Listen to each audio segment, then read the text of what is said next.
வளைகுடா நாடுகளில் ஏற்பட்டிருக்கக்கூடிய போர் பதற்றம் என்பது உலகம் முழுவதும் இருக்கக்கூடிய மக்களை பாதித்துக் கொண்டிருக்கிறது. இந்தியாவிலிருந்து துபாய், அபுதாபி இந்த மாதிரி நாடுகளுக்கு சுற்றுலா சென்றிருக்கக்கூடிய இந்தியர்கள் அங்கு சிக்கி தவித்துக் கொண்டிருக்கிறார்கள் என்கின்ற செய்தி வந்தவுடன் மத்திய அரசாங்கம் கொடுத்திருக்கக்கூடிய உதவி எண்களை பயன்படுத்தி கொண்டும் மற்றும் பாரதிய ஜனதா கட்சியினுடைய NRI செல் அதனுடைய மாநில தலைவர் திரு சுந்தர் மற்றும் அவருடைய குழுவினர் குறிப்பாக தமிழகத்திலிருந்து அங்கு சிக்கி தவித்துக் கொண்டிருப்பவர்களுக்கு தேவைப்படக்கூடிய உணவு மற்றும் அத்தியாவசிய உதவிகளை அங்கு இருக்கக்கூடிய ஓவர்சீஸ் ஃப்ரெண்ட்ஸ் ஆஃப் பிஜேபி மற்றும் இந்திய தூதரகம் வாயிலாக செய்து கொண்டிருக்கிறார்கள். கோவையிலிருந்து கிட்டத்தட்ட 12 பேர் துபாய்க்கு 5 நாட்கள் சுற்றுலாவாக சென்றவர்கள் அங்கு இந்த போர் பிரச்சனையில் மாட்டிக்கொண்டிருக்கிறார்கள். அவர்கள் இந்தியா திரும்பி வர உதவி செய்ய வேண்டும் என இங்கு இருக்கக்கூடிய இவர்களுடைய நண்பர் திரு ரமேஷ் அவர்கள் இவர்களுடைய நிலைமையை பற்றி எனக்கு வாட்ஸ்அப் வாயிலாக தகவல் தெரிவித்தார். உடனடியாக இவர்களது தொலைபேசி எண்கள் எங்களுடைய NRI செல் வாயிலாக துபாயில் இருக்கக்கூடிய எங்களுடைய அமைப்புக்கு கொடுக்கப்பட்டு அவர்களும் உடனடியாக இவர்களை தொடர்பு கொண்டு அங்கு இந்திய அரசாங்கத்தின் வாயிலாக ஏற்பாடு செய்த விமானத்தில் இவர்களுக்கெல்லாம் பயண சீட்டுகள் வழங்கப்பட்டு நேற்று இரவு இவர்கள் பத்திரமாக ஊர் திரும்பி இருக்கிறார்கள். இவர்கள் அத்தனை பேரும் இந்த உதவியை செய்ததற்காக பாரதிய ஜனதா கட்சிக்கும் எனக்கும் நன்றி சொல்வதற்காக விமான நிலையமே வந்து விட்டார்கள். அவர்கள் காட்டுகின்ற ஒரு சில வீடியோக்களை பார்க்கின்ற பொழுது மிகுந்த ஒரு பதற்றத்திற்கு உள்ளாகக்கூடிய மனநிலைக்கு யாருமே வர முடியும். ஏனென்றால் இவர்கள் விமானம் ஏறும்போது கூட அங்கு ட்ரோன்கள் பறப்பதை அவை சுட்டு வீழ்த்தப்படுவதையெல்லாம் இவர்கள் விமானம் ஏறுகையில் கூட பார்த்து கொண்டுதான் விமானத்தை ஏறி இருக்கிறார்கள். இந்த மாதிரி ஒரு சூழலில் அங்கு மாட்டிக்கொண்டிருக்கக்கூடிய இந்தியர்கள் பத்திரமாக திரும்பி வருவதற்கு பிரதமர் நரேந்திர மோடி அவர்களும் மத்திய அரசும் உதவிகளை செய்து கொண்டிருக்கிறார்கள். நம்ம ஊரை சார்ந்தவர்களுக்கு உடனடியாக இந்த உதவியை செய்ய முடிந்திருக்கிறது என்பது எங்களுக்கு ஒரு மிகுந்த ஆறுதலையும் சந்தோஷத்தையும் தருகிறது. இன்று இதற்காக நன்றி சொல்ல வந்திருக்கக்கூடிய தாய்மார்கள், சகோதர சகோதரிகள், இந்த மாதிரி சின்ன சின்ன குழந்தையெல்லாம் கூட அந்த சத்தத்தில் வந்து அவ்வளவு தூரம் பயந்து போயிருக்குன்னு அவங்க சொல்றதை கேட்கின்ற பொழுது சுற்றுலா சென்று குடும்பத்தோடு சந்தோஷமாக இருக்க சென்றவர்கள் இந்த ஒரு சூழலில் மாட்டி இருக்கிறார்களே, இந்த மாதிரி ஒரு அனுபவம் அவர்களுக்கு இப்படி ஒரு மோசமான ஒரு அனுபவம் கிடைத்திருக்கிறது என்று கொஞ்சம் வருத்தமாக இருந்தது. ஆனாலும் அத்தனை பேரும் பத்திரமாக ஊருக்கு திரும்பி விட்டார்கள் என்பது எங்களுக்கெல்லாம் ஒரு மிகுந்த நிறைவை கொடுக்கிறது. போருக்கு முன்னாடி இஸ்ரேலுக்கு போய் நாடாளுமன்றத்தில் பேசுறாரு. ஆனால் அப்போ கூட அந்த தகவல்கள் வந்து தெரிவிக்கல அவங்களுக்கு. ஆனால் அப்படி தெரிஞ்சிருந்தா வளைகுடா இருக்கலாம், அதை பற்றி வீட்டுக்கு கொண்டு வந்திருக்கலாம் அப்படின்றது எதிர்க்கட்சியுடைய வாதம். அதாவது ஒரு பிரதமர் ஒவ்வொரு நாட்டிற்கும் செல்கிறார் என்றால் அவர்களுடைய இராணுவ ரகசியங்களை, அவர்களுடைய போர் ரகசியங்களை எப்படி இன்னொரு நாட்டு தலைவரோடு பகிர்ந்து கொள்வார்கள்? இப்போ நாம் பக்கத்தில் நாட்டு மேலே ஒரு ஸ்ட்ரைக் பண்ணுறோம். நம்ம ஆப்ரேஷன் சிந்தூர் பண்ணோம். ஆப்ரேஷன் சிந்தூர் பண்ணியிருக்கும் போது அமெரிக்காவோட துணை ஜனாதிபதி இந்திய நாட்டில் தான் இருந்தார். அப்போது அமெரிக்கா நாட்டினுடைய துணை ஜனாதிபதிக்கு தகவல் ஏன் இந்திய அரசு தெரிவிக்கலன்னு கேள்வி கேட்க முடியுமா? அடிப்படையான விஷயம். இந்த மாதிரி போர் விஷயங்கள், போர் வியூகங்கள் எல்லாம் அந்தந்த அரசை எந்த நேரத்தில் செய்யறாங்களோ அப்பதான் பண்ணுவாங்க. அது அடுத்த நாட்டு தலைவர்கள்கிட்ட சொல்லுவாங்கன்னு எதிர்பார்க்கறது தவறு. ஈரான் போர்க்கப்பல் வந்து இந்திய பெருங்கடல்ல வந்து தாக்கிட்டு போயிருக்காங்க. இது வந்து இந்திய இறையாண்மைக்கு அச்சுறுத்தல் அப்படிங்கிற மாதிரியான ஒரு விமர்சனத்தை எதிர்க்கட்சிகள் வைக்கிறாங்க. எப்படி பாக்குறீங்க? நிச்சயமாக அந்த மாதிரி நம்முடைய இந்திய எல்லைக்குள்ளாக ஏதாவது நடந்திருக்கும் என்றால் நிச்சயமாக இந்திய அரசு அதற்கான தக்க பதிலடியை கொடுக்கும், தக்க நடவடிக்கை எடுக்கும். இன்று கோவை நீதிமன்றத்திலே கல்லூரி மாணவியினுடைய பாலியல் பலாத்கார வழக்கு தொடர்பான தீர்ப்பு கொடுக்கப்பட்டிருக்கிறது. இந்த தீர்ப்பிற்காக உழைத்த காவல்துறை, வழக்கறிஞர்கள், நீதிமன்ற ஊழியர்கள் அத்தனை பேருக்கும் என்னுடைய பாராட்டுக்கள். கோவை ஒரு பாதுகாப்பான நகரமாக இந்தியாவிலேயே இருக்கின்ற சூழல் ஒரு காலத்தில் இருந்தது.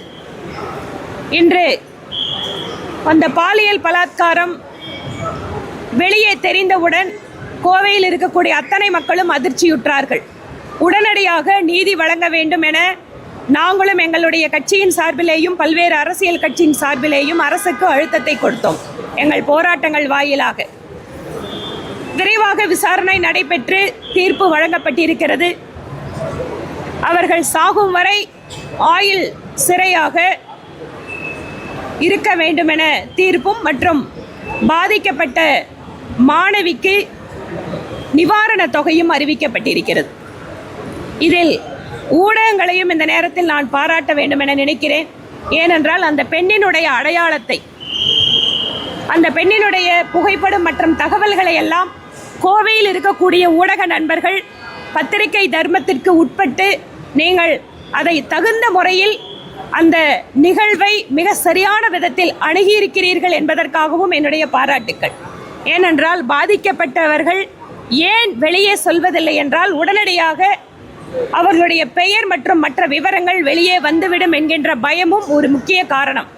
ஆனால் இந்த வழக்கை பொறுத்தவரை அந்த ரகசியங்கள் எல்லாம் பாதுகாக்கப்பட்டிருப்பதற்காக உங்களுடைய ஒத்துழைப்பிற்கு நான் நன்றி கூறுகிறேன். கோவையில் இந்த ஒரு தீர்ப்பு வந்ததன் காரணமாக கோவை மீண்டும் பாதுகாப்பான நகரமாக இருக்கிறதா என்றால் நிச்சயமாக இல்லை. நேற்று கூட பார்சன் குடியிருப்பு பகுதியில் ஒரு முதிய பெண்மணி அங்கு கொலை செய்யப்பட்டிருக்கிறார். முதியோர்கள் பாதுகாப்பாக இருக்கின்ற சூழல் என்பது வெகுவாக தமிழகத்தினுடைய மேற்கு மண்டலத்தில் மாறிவிட்டது. வயதான பெற்றோர்களை விட்டுவிட்டு வெளிநாடுகளில் இருப்பவர்கள் கூட இப்போதெல்லாம் தமிழகத்திலே வயதான பெற்றோர்கள் தனியாக இருக்க முடியாது, பாதுகாப்பில்லை என்ற சூழல், அந்த எண்ணம் இப்போது அதிகமாக மக்களுக்கு வந்துவிட்டது.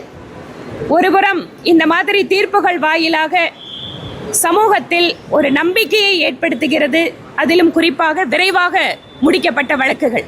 ஆனால் அதே சமயம் தெருவுக்கு தெரு திறந்து வைத்திருக்கக்கூடிய டாஸ்மாக் கடைகள், FLA 2 என்று ஒவ்வொரு குடியிருப்பு பகுதியிலேயும் வணிக பகுதியிலேயும் அனுமதி அளிக்கப்பட்ட பார்கள், சட்டவிரோதமாக நடைபெற்றிருக்கக்கூடிய ஆளும் கட்சி ஆதரவோடு நடைபெறக்கூடிய மது விற்பனை, எல்லா இடங்களிலும் நிறைந்து கிடைக்கும் போதைப் பொருட்கள், பள்ளி மாணவர்கள், கல்லூரி மாணவர்கள் என்ற அத்தனை பேருக்கும் எளிதாக கிடைக்கின்ற போதைப் பொருட்கள் என்பது இன்று பெண்களுடைய பாதுகாப்பை கேள்விக்குறியாக்கி கொண்டிருக்கிறது. இன்று தமிழகம் பெண்களுக்கு பாதுகாப்பான மாநிலமாக இல்லை என்பதுதான் அரசியல் கட்சிகள் மட்டுமல்ல, இன்று பல்வேறு சமூக அமைப்புகள் கூட குற்றம் சாட்டுகிறார்கள். அதனால் திராவிட முன்னேற்றக் கழக அரசு என்பது பெண்களுக்கு எதிரான அரசு, பெண்களுக்கு பாதுகாப்பு கொடுப்பதில் தோல்வியடைந்த அரசு என்பது நிரூபணமாகிக் கொண்டே இருக்கிறது. இந்த ஒற்றை தீர்ப்பு என்பது அத்தனை பெண்களுக்கும் பாதுகாப்பான நிலை ஏற்பட்டு விட்டது என்ற பொய் பிரச்சாரத்தை திமுக மேற்கொள்கிறது. ஆனால் உண்மை நிலை வேறொன்றாக இருக்கிறது. சமூக அழுத்தத்தின் காரணமாகவும் அரசியல் கட்சிகளுடைய அழுத்தத்தின் காரணமாகவும் தேர்தல் வருகின்ற என்ற காரணத்தினால் ஏதோ ஒரு வழக்கிலே விரைவாக தீர்ப்பு கொடுத்து விட்டால் அது முடிந்துவிடும், மக்கள் மறந்து விடுவார்கள் என்று அரசு நினைக்கலாம்.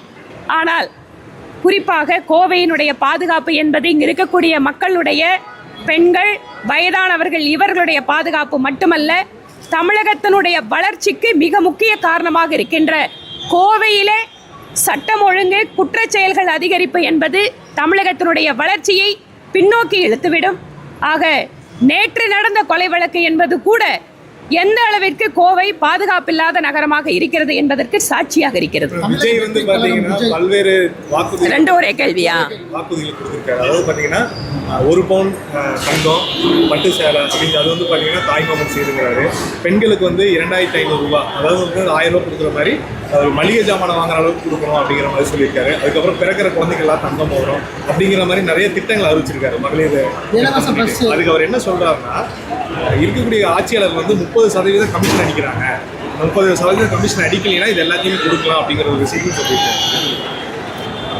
திரு விஜய் அவர்கள் மகளிருக்காக இன்றைக்கு மகளிர் தின ஸ்பெஷல் வாக்குறுதிகள், வழக்கமாக நம்ம வந்து சினிமாவுக்கு வந்து பொங்கல் ஸ்பெஷல், தீபாவளி ஸ்பெஷல் அந்த மாதிரி மகளிர் தின ஸ்பெஷலாக அறிவிச்சிருக்காரு. தேர்தலுக்கு முன்பாக எல்லா அரசியல் கட்சிகளுமே தேர்தல் வாக்குறுதிகளை அழிப்பது என்பது வழக்கமான நடைமுறை தான். ஆனால் புதிதாக வந்திருக்கக்கூடிய ஒரு அரசியல் கட்சி இந்த அளவிற்கு வாக்குறுதிகளை அள்ளி கொடுக்கிறார்கள் என்றால் நிச்சயமாகவே ஆட்சிக்கு வருவதற்கு அவர்களுக்கு வாய்ப்பிருக்கிறதா என்று மக்கள் சந்தேகப்படுவார்கள். ஒன்று. இரண்டாவது, விஜய் அவர்கள் தனியாக நின்று ஆட்சி அமைப்பார்கள் என்று யாராவது நம்ப முடியுமா என்றால் ஒருத்தரால நம்ப முடியாது. விஜய் கட்சி இன்று தனிப்பெரும்பான்மையோடு தமிழகத்தில் ஆட்சி அமைக்குமா? அரசாங்கத்தை அமைப்பார்களா? நிச்சயமாக இல்லை. அப்படி இருக்கும்போது வாக்குறுதிகளை நாங்களும் நல்லா இருக்குங்க.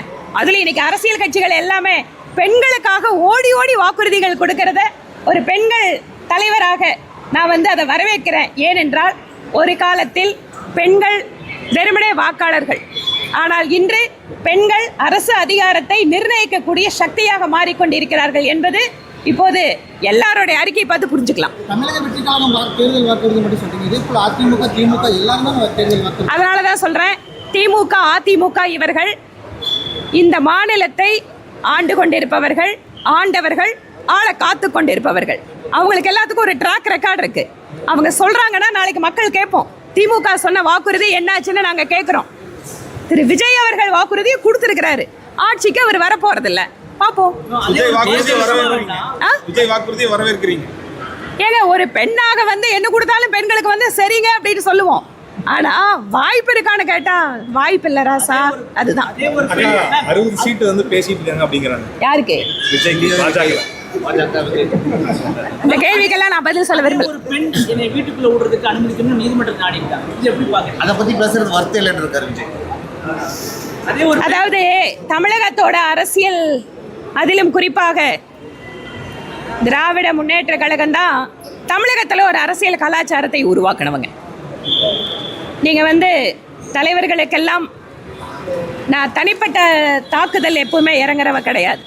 ஆனால் தனிமனித வாழ்க்கையில் நாங்கள் எப்படி வேணாலும் இருப்போம் அப்படின்னு சொல்லக்கூடிய கலாச்சாரம் திமுக கட்சியிலிருந்து தான் துவங்குச்சு. அதனால் ஒவ்வொரு தலைவருமே அவர்களுடைய தனிமனித ஒழுக்கம், அவர்கள் எப்படி ஒவ்வொரு விஷயத்தையும் அணுகுகிறார்கள் என்பதை வைத்துதான் அவர்கள் சொல்லக்கூடிய வாக்குறுதிகள், பேசக்கூடிய வார்த்தைகளில் இருக்கக்கூடிய உண்மை என்பது தெரிய வரும். அதனால் ஒரு தலைவருடைய வாழ்க்கை என்பது அது தனிப்பட்ட வாழ்க்கையாக இருந்தாலும் கூட அதிலும் கூட அவர்கள் எப்படி நடந்து கொள்கிறார்கள் என்பதை பார்த்து தான் அதை நம்ம சொல்ல முடியும். தேர்தலுக்கு அப்புறம் இபிஎஸ் அவருடைய பொறுப்பு மாற்ற போறாங்க. பாஜக இன்னொரு தேர்வு செஞ்சுட்டாங்கன்னு எனக்கு ஸ்டாலின். திரு ஸ்டாலின் அவர்களுக்கு டெய்லியும் கண்ணை மூடனா கண்ணை திறனா பாஜக தான். அவருக்கு வேற எதுவுமே தெரியாது. நான் சொல்றேங்க, பீகாரில் இன்னும் கூட நிறைய மாநிலம் நான் சொல்லுவேன். அவர் எத்தனை நீண்ட நாள் முதலமைச்சராக இருந்தவர். அவர் ஒரு முடிவு எடுக்கிறாரு அப்படின்னா அது அவருடைய சொந்த விருப்பு வெறுப்பு எல்லாம் கலந்தது. பீகார்ல பாரதிய ஜனதா கட்சி அதிகமான எம்எல்ஏக்களை இந்த தேர்தல் இல்லைங்க, போன முறை கூட அதிகமான எம்எல்ஏக்கள் இருந்தும் கூட திரு நிதிஷ்குமார் அவர்கள் தான் முதலமைச்சர் என்று பாரதிய ஜனதா கட்சியை முன்னிறுத்துச்சு. இந்த தேர்தலே அதை தான் பண்ணோம். இப்போ அவர் முதலமைச்சர் ஆயிருக்காரு. அவருடைய விருப்பப்படி அவர் ராஜ்யசபாவுக்கு மனு போட்டிருக்காரு. இதுல திரு ஸ்டாலின் அவர்கள் ஐயோ தமிழ்நாட்டில் பிஜேபி தான் எல்லாம் முடிவு பண்ணுது, தமிழ்நாட்டில் பிஜேபி உள்ள வந்துடும், இது தமிழகத்திற்கும் டெல்லிக்குமான போர் எப்படியெல்லாம் சொல்லி அங்க ஒரு இந்த குழந்தைங்களுக்கெல்லாம் சொல்லுவாங்க, நீ சாப்பிடலன்னா பூச்சாண்டி பிடிச்சிட்டு போயிடும், நீ இதை முழுங்கலன்னு சொன்னா பூதம் வந்துடும். அந்த மாதிரி திரு ஸ்டாலின் அவர்கள் தமிழ்நாட்டு மக்களை அந்த மாதிரி நினைச்சிட்டு இருக்காரு. நீங்க எனக்கு ஓட்டு போடலன்னா ஐயோ பிஜேபி வந்துடும். ஏற்கனவே பிஜேபி உள்ள வந்தாச்சுங்க ஸ்டாலின் சார். நீங்க அதனால பிஜேபி பத்தி கவலைப்படாதீங்க. நன்றி. அமைக்கிறதுல முதல் கட்டமா ஆரம்பிச்சது பல்வேறு கட்சி இணைச்சது பாஜக அதிமுக நிறைய வச்சு கட்சிங்க. ஆனா இப்ப சமீப காலமா கூட்டணி இறுதி செஞ்சதுல திமுக தான் முக்கிய பங்கு வச்சிருக்கு. பாஜக பல்வேறு இடங்கள்ல நாங்க ரொம்ப ஸ்டெடியா போயிட்டு இருக்கோம், ரொம்ப கான்கிரீட்டா போயிட்டு இருக்கோம். எங்களுக்கு எந்த பிரச்சனையும் கிடையாது. வேட்பாளர்களை அறிவிக்கும் போது பாருங்க. நன்றி. மேடம், இங்கிலீஷ் தனியாக